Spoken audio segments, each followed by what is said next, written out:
Brace த Lord. லூக்கா 15ஆம் அதிகாரத்தில் எழுதப்பட்டுள்ள இளையகுமாரன் மூத்தகுமாரன் சரித்திரத்தில் இளையகுமாரனைப் பற்றி அவன் வீணாய்ப்போனவன், கெட்ட குமாரன், பல வழிகளில் செலவழித்தவன் என்று சொல்லி அவன் மனம் திரும்பி வந்தவுடன் அவனுடைய தகப்பன் அவனை ஏற்றுக்கொண்டான் என்று நீண்ட நேரம் பிரசங்கம் செய்யும் மூத்த ஊழியர்கள் ஏன் மூத்த குமாரனை கண்டிப்பதில்லை? மூத்த குமாரன் பற்றி வாய் திறப்பதில்லையே? அந்த மூத்த குமாரன் அவனை ஏற்றுக்கொள்ள தயாராக இல்லை என்று எழுதப்பட்டிருக்கிறது. இப்பொழுது உள்ள சபைகளின் நிலைமையும் அப்படியே இருக்கிறது.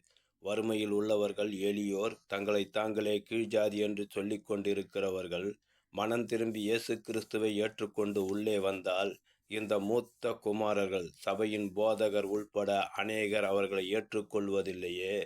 அவர்களை புறக்கணிக்கிறீர்களே, ஏன் மனம் திரும்ப மாட்டீர்களா? ஆண்டவர் கேட்கிறார். மனம் திரும்புங்கள், அப்பொழுது